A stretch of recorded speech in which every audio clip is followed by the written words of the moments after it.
Damai sejahtera Allah yang melampaui segala akal, kiranya mengawal hati saudara-saudara sekalian di dalam Kristus Yesus Tuhan kita.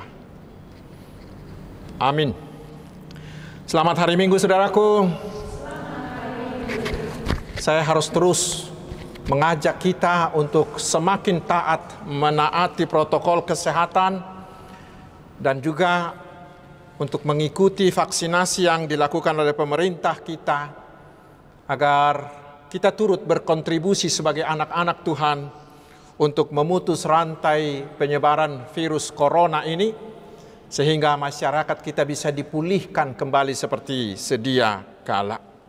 Sekarang saudaraku, Tuhan mau menyapa kita di Minggu Reminiscere ini dari firman-Nya yang tertulis dari surat Roma, pasal yang keempat, ayat 13 hingga ayat 25.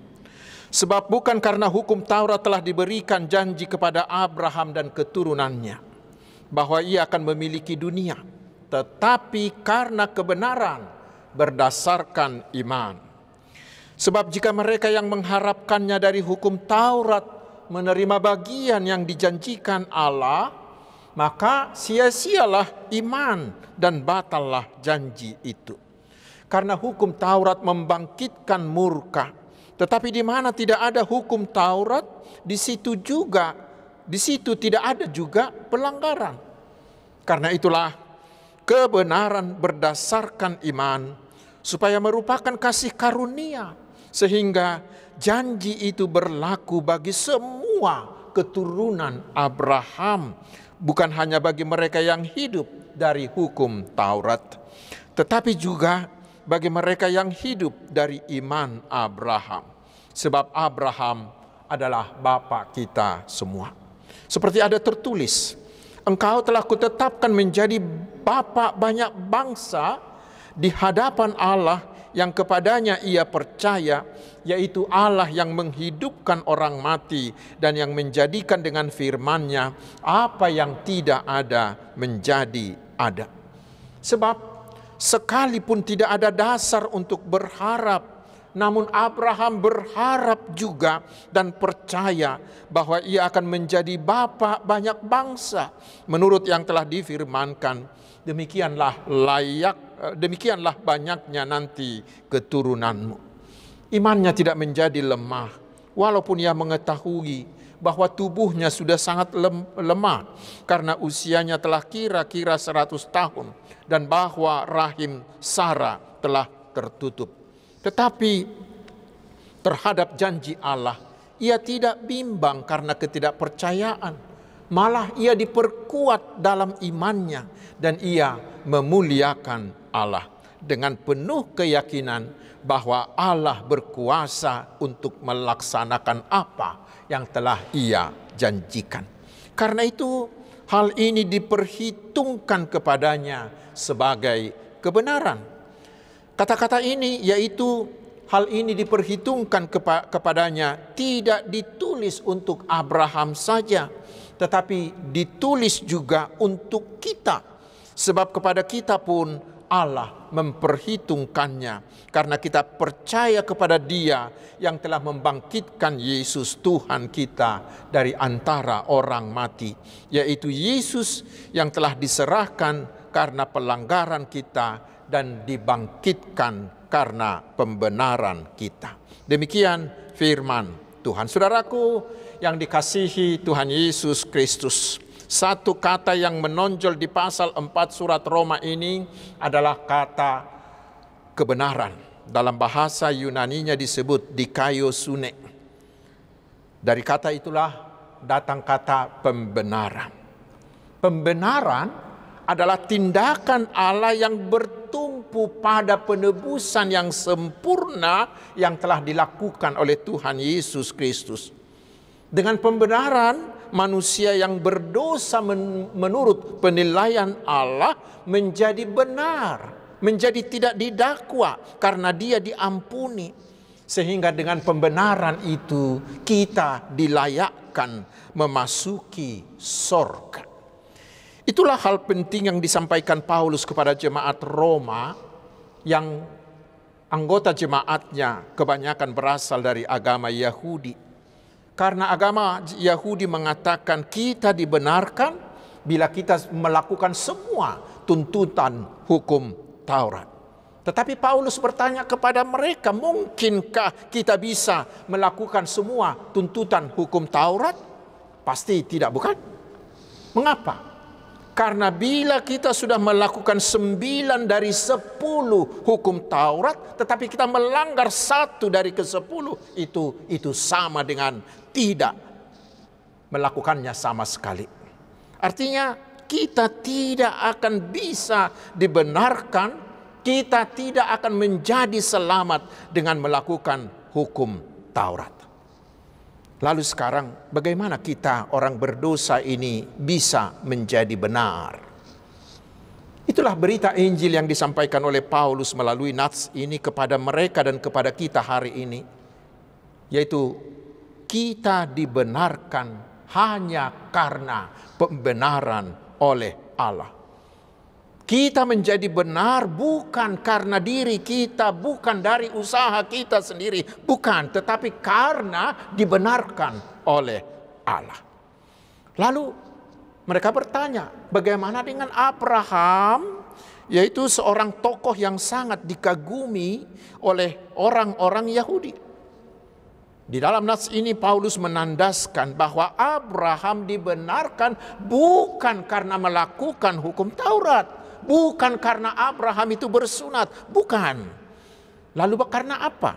Yaitu dia dibenarkan hanya karena iman percayanya.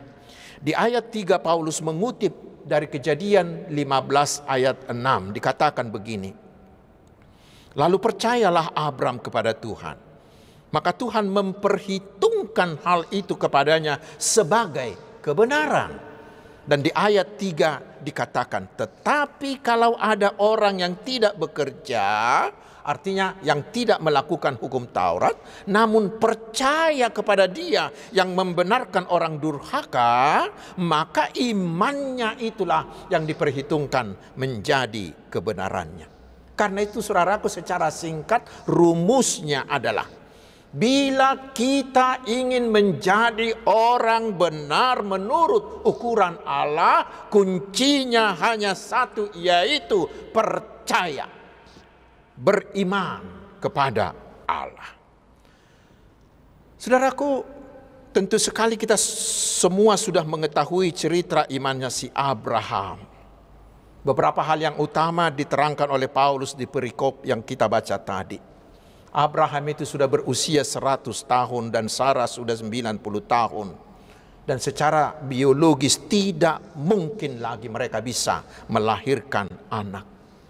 Tetapi Allah berjanji kepada Abraham dan kepada Sarai bahwa mereka akan memiliki keturunan sebanyak bintang di langit dan sebanyak pasir di pantai. Secara akal sehat itu saudaraku sangat-sangat tidak mungkin, mustahil.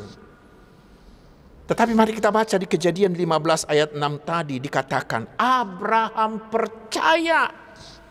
Abraham percaya tidak menjadi lemah atau tidak menjadi ragu sedikit pun. Abraham menyerahkan semuanya kepada Allah. Saudaraku, itulah iman. Walaupun Abraham harus menunggu lama. Karena mulai dari hari janji tersebut disampaikan Allah kepada Abraham hingga menjadi kenyataan, itu memakan waktu puluhan tahun. Tetapi Abraham tetap percaya. Masa penantian yang begitu lama tidak akan pernah bisa menggoyahkan atau melunturkan iman percayanya sedikit pun. Justru semakin hari imannya itu semakin kokoh. Iman seperti itulah yang diperhitungkan Tuhan sebagai kebenarannya. Karena itulah Abraham digelari sebagai bapa orang percaya. Dan ternyata memang saudaraku, semua apa yang dijanjikan oleh Tuhan itu benar-benar terjadi. Sarah kemudian melahirkan Ishak yang keturunannya kemudian menjadi bangsa Israel. Dan semuanya bukan karena usaha Abraham, bukan karena dia melakukan hukum Taurat, tetapi semuanya itu adalah sebagai hadiah, sebagai kasih karunia Allah semata bagi Abraham. Karena apa? Karena iman percayanya.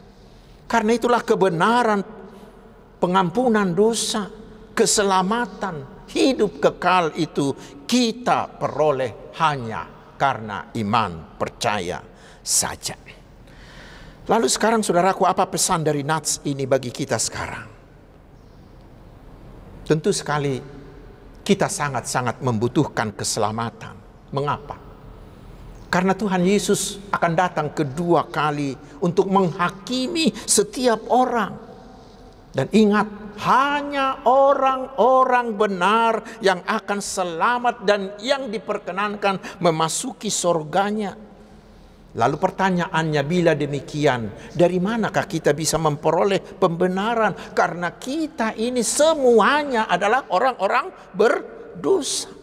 Saudaraku, itulah yang diberitakan oleh nats ini. Itulah berita Injil dari nats ini bagi kita, bahwa yang selamat adalah orang-orang yang dibenarkan oleh Allah. Lalu pertanyaannya, bagaimana supaya kita dibenarkan oleh Allah? Hanya satu caranya, yaitu iman.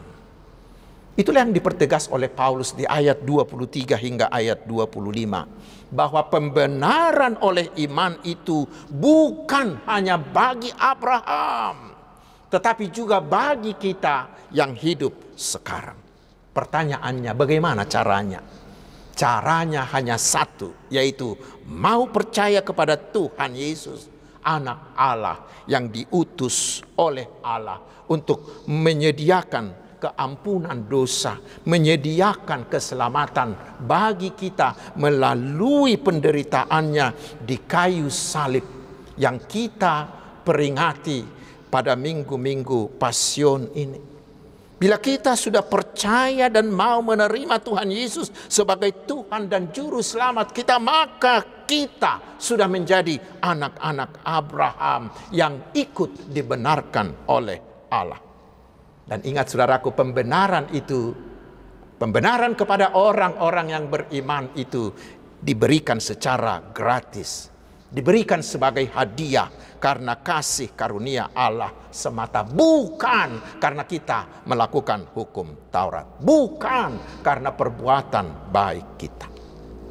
Lalu sekarang iman percaya yang bagaimana? Iman percaya yang bagaimana? Karena kita selalu mengatakan aku percaya, aku percaya, aku percaya. Iman percaya yang bagaimana? Yaitu iman percaya yang menyelamatkan. Iman percaya yang menyelamatkan itu adalah iman percayanya Abraham. Iman percayanya Abraham itulah patron bagi kita. Itulah iman yang menyelamatkan. Apa itu? Apa iman yang menyelamatkan itu? Yang pertama yaitu percaya walau tidak ada dasar untuk mengharapkan itu akan terjadi. Iman itulah yang menjadi dasarnya. Iman itu sendiri yang menjadi dasarnya. Itu yang dikatakan di Ibrani pasal 11 ayat 1. Iman adalah dasar dari segala sesuatu yang kita harapkan dan bukti dari segala sesuatu yang tidak kita lihat. Iman percaya seperti itu adalah percaya walaupun sama sekali tidak mungkin. Percaya walaupun harus menunggu lama tanpa ada keraguan, tanpa menjadi lemah sedikit pun. Yang kedua, bagaimana itu bisa terjadi atas kita? Yaitu bila kita mau percaya bahwa Allah kita adalah Allah yang maha kuasa, adalah Allah yang maha mampu, yang tidak ada yang mustahil baginya, sehingga apapun dapat dilakukannya. Dan Allah yang selalu menepati janji-janjinya.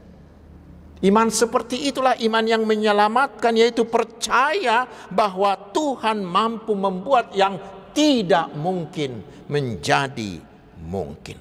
Sekarang saudaraku, mari kita memeriksa diri kita masing-masing. bernama Kristen menjadi ruas nihuria atau sudah dibaptis, bahkan menjadi pengurus atau parhalado nihuria, atau memiliki banyak aktivitas di tengah-tengah gereja, saudaraku, itu tidak pernah menjadi jaminan bahwa kita akan dibenarkan oleh Allah. Tidak akan. Tetapi yang membenarkan kita hanya satu, yaitu iman, percaya kita. Tetapi bukan sekedar iman. Harus iman yang menyelamatkan itu. Karena ada iman yang tidak menyelamatkan. Apa itu? Yaitu iman yang sekedar percaya. Seperti orang yang melompat dalam kegelapan tanpa mengetahui jelas apa yang dipercayainya.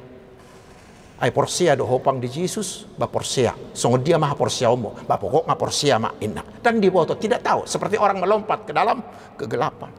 Atau ada juga iman percaya kepada Yesus hanya karena mengharapkan berkat-berkat jasmani, supaya mereka sehat, sukses, jauh dari penyakit, jauh dari bahaya, jauh dari penderitaan. Saudaraku, iman seperti itu juga tidak akan menyelamatkan.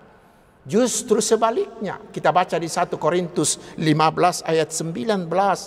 Orang-orang yang hanya mengharapkan hal-hal duniawi dari Tuhan Yesus, merekalah orang yang paling malang.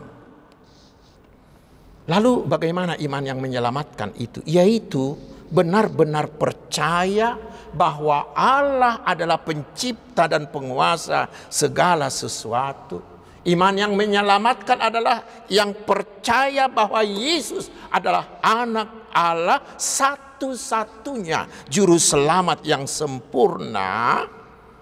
Yang percaya bahwa Yesus itu akan mau mengampuni dosa kita dan telah menyediakan hidup kekal bagi kita dengan kebangkitan dan kenaikannya ke sorga. Sehingga kita benar-benar percaya bahwa bila saya meninggal hari ini, saya pasti dibawanya ke dalam sorganya. Bukan karena perbuatan baik kita, tetapi hanya karena anugerahnya semata. Iman yang menyelamatkan adalah iman yang selalu mengandalkan Tuhan Yesus Kristus dimanapun dalam kondisi apapun.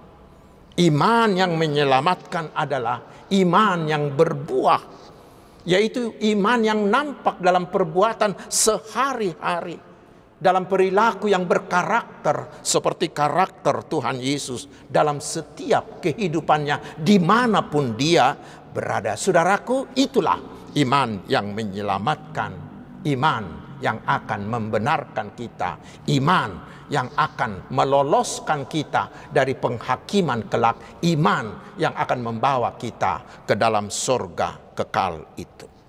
Sekarang saudaraku, mari kita selidik lagi hati kita masing-masing. Apakah iman kita sudah seperti itu? Apakah kita masih benar-benar percaya seperti Abraham bahwa mujizat Tuhan masih akan terjadi hari ini? Apakah kita benar-benar beriman bahwa Tuhan Yesus akan mampu melakukan hal yang bagi semua, yang bagi orang lain tidak mungkin sama sekali, tetapi itu menjadi mungkin oleh Tuhan Yesus? Apakah kita benar-benar percaya bahwa bila kita mati hari ini, oleh iman percaya kita, maka Tuhan Yesus akan membawa kita ke dalam surganya? Apakah kita masih benar-benar percaya bahwa Allah akan sanggup memulihkan keadaan kita bila kita sekarang terpuruk karena kondisi, karena pandemi COVID ini? Apakah kita masih tetap percaya bahwa Tuhan akan mampu memulihkan semuanya itu? Saudaraku, iman seperti itulah yang akan mengundang mujizat Tuhan terjadi atas kita. Camkanlah saudaraku, ujian untuk iman kita ada dua, sedikitnya ada dua. Yang pertama adalah ketidakmungkinan.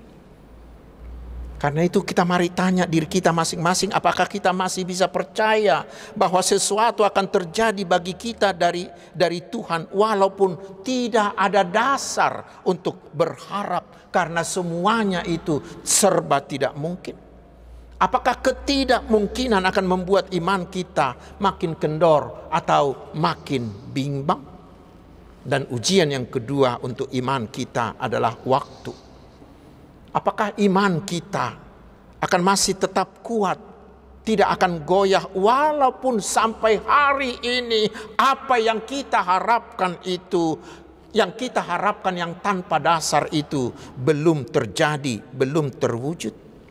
Apakah karena itu iman kita akan semakin kendor, atau kita menjadi bimbang karena sudah terlampau lama kita menunggu? Saudaraku, sekali lagi, iman yang menyelamatkan itu adalah iman yang tidak lekang oleh waktu dan tidak lekang oleh keadaan. Karena itu saudaraku, mari firman Tuhan hari ini mengajak kita, bangunlah iman percayamu di dalam Tuhan Yesus, agar Tuhan Yesus membenarkan kita.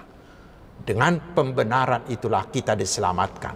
Dengan pembenaran itulah seluruh dosa-dosa kita dihapuskan. Dengan pembenaran itulah Tuhan Yesus akan meloloskan kita di hari penghakiman kelak. Dengan pembenaran itulah maka kita akan ditibakan ke surganya. Selamat hari Minggu, Tuhan Yesus memberkati. Amin.